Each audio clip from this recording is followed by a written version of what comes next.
Morning students, today I am discussing about law of conservation of mass. So what is meant by law of conservation of mass? In a chemical reaction, before the chemical reaction, after the chemical reaction, the sum of the masses of the reactants is equal to the sum of the masses of the products remains constant, means unchanged. This phenomenon is simply called as law of conservation of mass. So today we learn with the help of a diagram in an easy manner to understand law of conservation of mass. So now look at the board. First we draw a one conical flask.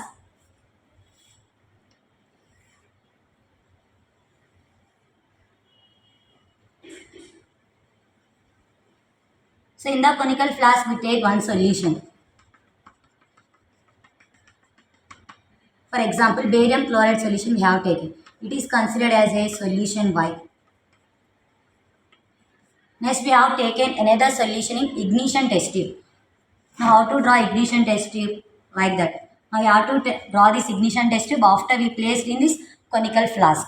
So, in the ignition test tube, we have to take another solution. We considered as a that solution X.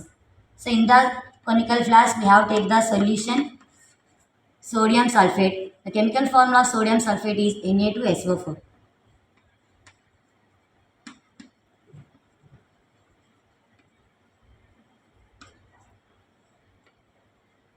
After we close the rubber core. Now we have to take one whole rubber core. If the rubber core is connected with one thread.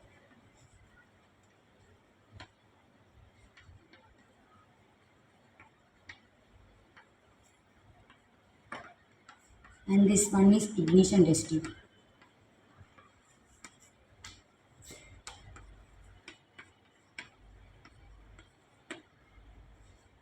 So in the ignition test tube we have taken solution X. A solution named as sodium sulfate. In the conical flask we used solution Y named as barium chloride. Before doing experiment, first we have to measure the values of the sodium sulfate and barium chloride sulfate solution. After we combine these two, again we calculate the masses. So after the reaction, before the reaction, the masses never be changed. Thus phenomena only we called as law of conservation of mass.